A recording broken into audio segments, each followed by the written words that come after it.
Hey everyone! Welcome back to our English Learning Podcast. I'm Sarah, and I'm here with my good friend Alex. Today, we're diving into the fundamentals of English grammar. How are you doing, Alex? I'm doing great, Sarah. Excited to chat about grammar today. It's such an essential part of learning any language, and it can be really fun once you get the hang of it. Absolutely. Let's start with the basics. One of the first things you learn in English grammar is the structure of a simple sentence. Yes, the basic structure of a sentence is subject plus verb plus object. For example, she, subject, eats, verb, an apple, object. It's pretty straightforward. Exactly. And it's important to know that the subject is the person or thing doing the action. The verb is the action itself, and the object is the thing receiving the action. Right. Another fundamental aspect is understanding the different parts of speech. Let's break them down. We have nouns, pronouns, verbs, adjectives, adverbs, prepositions, conjunctions, and interjections. Great idea. Let's start with nouns. A noun is a person, place, thing, or idea. For example, dog, city, happiness, and teacher. And pronouns are words that replace nouns. Words like he, she, it, they, and we are all pronouns. They help avoid repetition. Instead of saying John likes John's car, you can say John likes his car. Exactly. Moving on to verbs, these are action words. They describe what the subject is doing. Examples include run, jump, eat, sleep, and think. And we also have linking verbs like is, am, are, was, and were. These verbs don't show action but connect the subject with more information. For example, she is a teacher. Good point. Now let's talk about adjectives. Adjectives describe or modify nouns. They tell us more about the noun, like its size, color, shape, and so on. For example, a big house, a red apple. And adverbs modify verbs, adjectives, or other adverbs. They often end in "ly" and tell us how, when, where, or to what extent something happens. For instance, she sings beautifully, and he ran quickly. Prepositions are next. They show the relationship between a noun or pronoun and other words in a sentence. Words like in, on, at, by, and with are prepositions. For example, the book is on the table. Conjunctions are also important. They connect words, phrases, or clauses. Common conjunctions are and, but, or, so, yet. For example, I want to go to the park, but it's raining. And finally, we have interjections. These are words or phrases that express strong emotion. They are often followed by an exclamation mark. Words like wow, oh, and yikes are interjections. Great overview, Sarah. Now let's move on to tenses. Tenses tell us when an action happens. The three main tenses are past, present, and future. Yes, and each tense has 4 aspects: simple, continuous, perfect, and perfect continuous. It might sound complicated, but once you get the hang of it, it's manageable. Let's break them down. The simple present tense describes habitual actions or universal truths. For example, she walks to school every day, or the sun rises in the east. The present continuous tense describes actions happening right now or temporary actions. For example, she is walking to school right now. The present perfect tense connects the past with the present. It describes actions that have happened at some point before now. For example, she has walked to school today. And the present perfect continuous tense describes actions that started in the past and are still continuing. For example, she has been walking to school for 30 minutes. Moving on to the past tense. The simple past describes actions that happened and were completed in the past. For example, she walked to school yesterday. The past continuous tense describes actions that were happening at a specific time in the past. For example, she was walking to school at 8 a.m. yesterday. The past perfect tense describes actions that were completed before another action in the past. For example, she had walked to school before it started raining. And the past perfect continuous tense describes actions that were ongoing before another past action. For example, she had been walking to school for 10 minutes before it started raining. Finally, let's talk about the future tense. The simple future describes actions that will happen. For example, she will walk to school tomorrow. The future continuous tense describes actions that will be happening at a specific time in the future. For example, she will be walking to school at 8 a.m. tomorrow. The future perfect tense describes actions that will be completed before a specific time in the future. For example, she will have walked to school by 9 a.m. tomorrow. And the future perfect continuous tense describes actions that will be ongoing up until a specific time in the future. For example, she will have been walking to school for 30 minutes by 9 a.m. tomorrow. Wow, that was a lot to cover. But understanding these tenses is crucial for mastering English grammar. Now let's talk about articles. We have definite and indefinite articles, the, a, and an. Yes, the is the definite article, used when talking about something specific. For example, the dog in the yard is barking. A and an are indefinite articles, used when talking about something nonspecific. Use a before words that start with a consonant sound and an before words that start with a vowel sound. For example, a dog and an apple. Another important aspect of grammar is subject-verb agreement. This means the subject and verb in a sentence must agree in number. For example, she walks, singular, and they walk, plural. Right. And when dealing with compound subjects joined by and, use a plural verb. For example, Tom and Jerry are friends. But with or nor, the verb agrees with the subject closest to it. For example, neither the teacher nor the students were prepared. Pronoun antecedent agreement is similar. A pronoun must agree with its antecedent in number, gender, and person. For example, everyone should do their best, correct in modern usage to be inclusive. Next, let's discuss adjectives and adverbs in more detail. Adjectives describe nouns, while adverbs describe verbs, adjectives, or other adverbs. For example, she is a quick runner, adjective versus she runs quickly, adverb. And don't forget about comparative and superlative forms. Adjectives and adverbs can be used to compare. For example, tall, taller, tallest, adjectives, and quickly, more quickly, most quickly, adverbs. Prepositions can be tricky. They show relationships between words in a sentence. Common prepositions include in, on, at, by, with, about, under, over, between, and among. Right.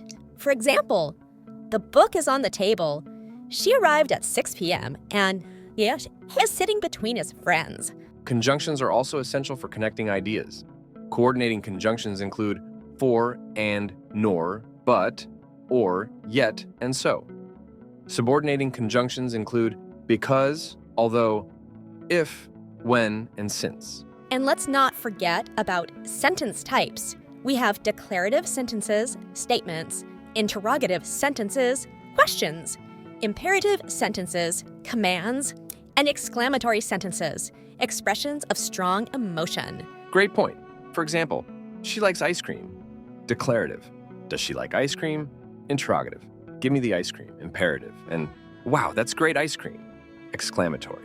Another important topic is clauses and phrases. A clause has a subject and a verb, while a phrase does not. There are independent clauses, which can stand alone, and dependent clauses, which cannot. For example, I went to the park. Independent clause. Versus because I like the outdoors. Dependent clause. Together they form a complex sentence. I went to the park because I like the outdoors. And in compound sentences, you connect two independent clauses with a coordinating conjunction. For example, I went to the park and I had a picnic. Let's also talk about the passive voice. In passive sentences, the object of an action becomes the subject of the sentence. For example, the cake was eaten by the children instead of the children ate the cake. The passive voice is often used when the doer of the action is unknown or unimportant. For example, the window was broken implies we don't know who broke it. Another key point is direct and indirect speech. Direct speech quotes the exact words spoken, like, she said, I am happy. Indirect speech paraphrases what was said, like, she said that she was happy. Punctuation is also crucial in English grammar. Periods, commas, question marks, exclamation marks, colons, semicolons, quotation marks, and apostrophes all play important roles. For example, let's eat grandma versus let's eat grandma. A comma can change the entire meaning of a sentence. Absolutely. Well, I think we've covered a lot of ground today, Alex. Any final tips for our listeners? Just remember that practice is key. Don't be afraid to make mistakes. It's part of the learning process. And try to immerse yourself in the language as much as possible. Thanks, Alex. Before we wrap up, let's delve a bit deeper into some more nuanced aspects of English grammar that can be tricky for beginners. How about we start with the difference between much and many? Sure. Much and many are both used to talk about quantities, but they're used in different contexts. Much is used with uncountable nouns, while many is used with countable nouns. For example, how much water is there versus how many apples are there? That's a good distinction. Another pair that often confuses learners is few and little. Few is used with countable nouns, and little is used with uncountable nouns. For instance, I have few friends means I don't have many friends, and I have little water means I don't have much water. Right, and both few and little can be modified with a to slightly change the meaning. A few friends means some friends, which is more positive than few friends. Similarly, a little water is more positive than little water. Speaking of modifying words, let's talk about articles a bit more. Sometimes beginners struggle with when to use a or an. The rule is to use a before words that start with a consonant sound and an before words that start with a vowel sound.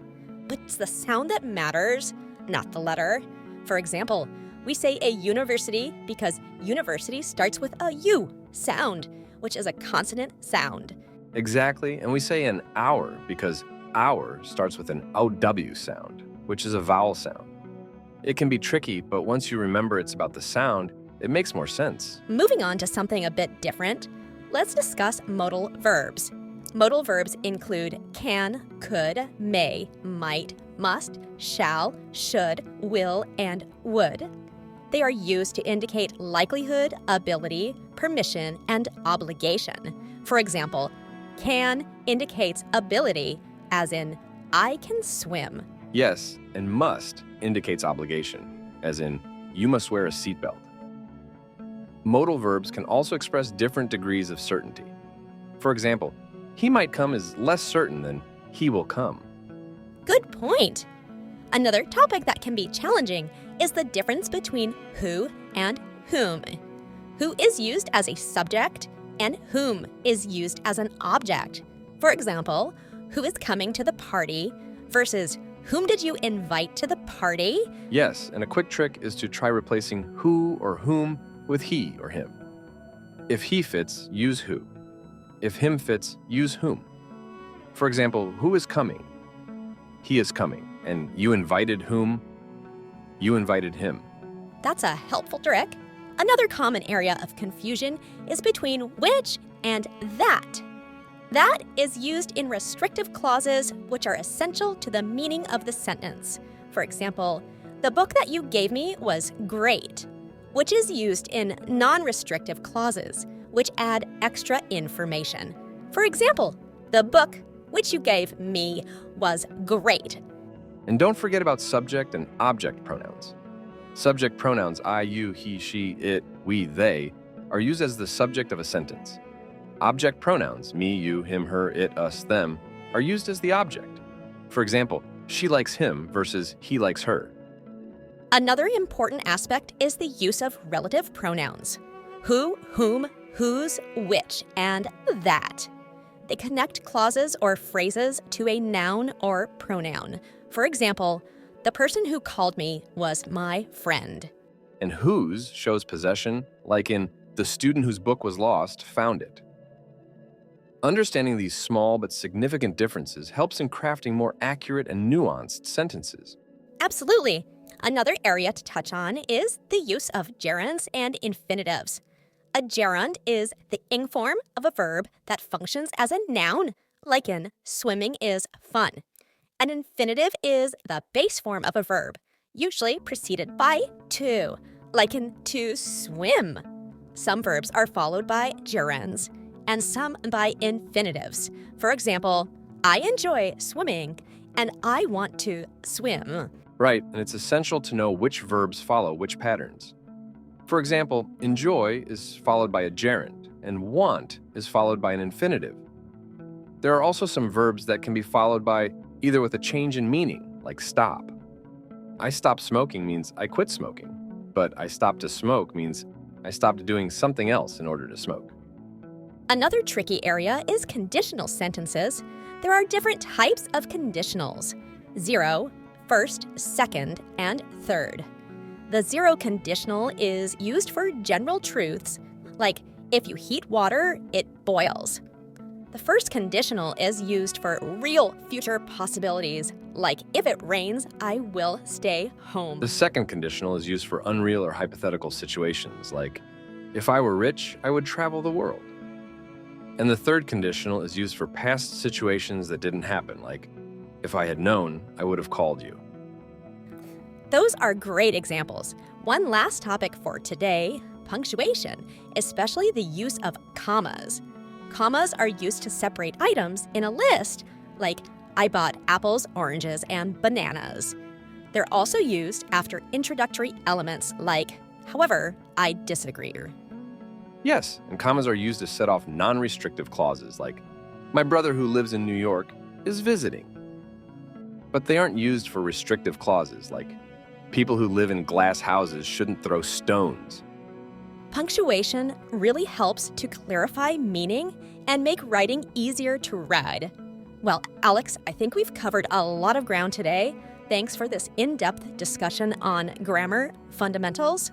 Thanks, Alex. Since we're already deep into grammar, let's explore some more advanced topics. How about we start with conditional sentences and their subtleties? Sure, let's dive deeper. Conditional sentences often confuse learners because they involve different verb tenses. We briefly touched on the 4 main types, but let's go into more detail. Absolutely. We have the 0 conditional for general truths, as in if you heat ice, it melts. Here, both clauses use the present simple tense. It's a straightforward cause and effect relationship. The first conditional is used for real, possible future situations. For example, if it rains, I will bring an umbrella. The if clause uses the present simple tense, and the main clause uses will plus the base verb. The second conditional, as we mentioned, is for unreal or hypothetical situations. For example, if I won the lottery, I would travel the world. Here, the if clause uses the past simple tense, and the main clause uses would plus the base verb. And the third conditional deals with unreal situations in the past. For example, if I had known about the meeting, I would have attended. The if clause uses the past perfect tense, and the main clause uses would have plus the past participle. There's also the mixed conditional, which combines elements from different conditionals. For example, if I had studied harder, I would be more confident now. This sentence combines the past perfect tense with would and the base verb to link a past condition with a present result. Great point. Moving on, let's talk about the passive voice in more detail. We use the passive voice when we want to focus on the action or the recipient of the action rather than the doer. For example, the letter was sent by John. Yes, and it's often used in formal writing or when the doer is unknown or irrelevant. For example, the cake was eaten focuses on the cake rather than who ate it. Another interesting area is reported speech, also known as indirect speech. It's used to report what someone else has said without quoting them directly. For example, direct speech. She said, I am tired. Reported speech, she said that she was tired. Exactly. When changing from direct to reported speech, you often need to shift the verb tense back one step. Present simple becomes past simple, present continuous becomes past continuous, and so on. For example, he said, I am watching TV. changes to he said that he was watching TV. Pronouns and time expressions also change in reported speech. I becomes he or she, and today might become that day. For example, she said, "I will finish it tomorrow," becomes she said that she would finish it the next day. Another topic worth exploring is relative clauses. There are two types, defining and non-defining. Defining relative clauses give essential information about the noun. For example, the book that you lent me is great. Without this clause, we wouldn't know which book is being referred to. Non-defining relative clauses add extra information that isn't essential. They are usually set off by commas. For example, my brother who lives in New York is visiting. The clause who lives in New York adds extra information but isn't necessary to identify the brother. And let's not forget about conjunctions. Besides the common coordinating conjunctions, there are also correlative conjunctions like either, or, neither, nor, both, and not only, but also. For example, she is both smart and kind. Another important aspect is understanding the difference between so and such. So is used before adjectives or adverbs, like she is so talented. Such is used before nouns or noun phrases like she is such a talented singer. Speaking of nuances, let's discuss the subjunctive mood. It's used to express wishes, demands, suggestions, or hypothetical situations. For example, I suggest that he study harder. The verb study is in its base form because it's in the subjunctive mood. Yes, and the subjunctive is also used after certain expressions, like it is important that, it is essential that, and I wish that. For example, it is essential that she be present. Another tricky area is phrasal verbs. They consist of a verb plus one or two particles, prepositions or adverbs, and can have idiomatic meanings. For example, give up means to stop trying, and look after means to take care of. Right. And phrasal verbs can be separable or inseparable. For example, turn on the light or turn the light on, separable, versus look after the baby, inseparable. Let's also touch on the use of articles with geographical names. We use the with rivers, mountain ranges, seas, oceans, and groups of islands, but not with most countries, cities, or individual mountains. For example, the Amazon, the Himalayas, but France and Mount Everest. That's a useful clarification. Another area learners often struggle with is countable and uncountable nouns. Countable nouns have singular and plural forms, like book, books, whereas uncountable nouns do not, like water or information. And some nouns can be both countable and uncountable, depending on the context. For example, chicken is uncountable when referring to the meat, I had chicken for dinner, but countable when referring to the bird. I saw 3 chickens in the yard. Another advanced topic is the use of inversion for emphasis. Inversion involves changing the usual word order for dramatic effect. For example, never have I seen such a beautiful sunset instead of I have never seen such a beautiful sunset. Yes, an inversion is also used in conditional sentences with had, should, and were. For example, had I known, I would have acted differently instead of if I had known, I would have acted differently.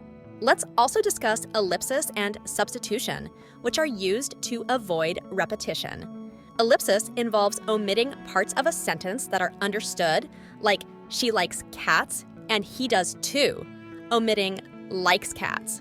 Substitution involves replacing a word or phrase with a substitute, like I like it and so does he, substituting it with so. These tools make speech and writing more concise and avoid redundancy. Another interesting area is modal perfect, which combines modal verbs with the perfect aspect. For example, she must have gone home indicates a conclusion about the past. Yes, and might have indicates a possibility in the past, like he might have missed the bus. These nuances add depth to our understanding and expression. One last thing for today, let's talk about common idioms and expressions. They often don't translate literally but are essential for fluency. For example, break the ice means to initiate conversation in a social setting, and hit the nail on the head means to be exactly right. Absolutely. Idioms enrich the language, and understanding them can significantly improve comprehension and communication. For instance, let the cat out of the bag means to reveal a secret, and kick the bucket means to die. Well, Sarah, we've covered a lot of advanced grammar topics today. I hope our listeners found this deep dive helpful. Thanks for the detailed explanations. Thank you, Alex. It was great to explore these topics in depth. And to our listeners, keep practicing and don't get discouraged by the complexities. With time and effort, you'll master them. Definitely. Thanks for tuning in, everyone. Until next time, keep learning and practicing. Happy studying.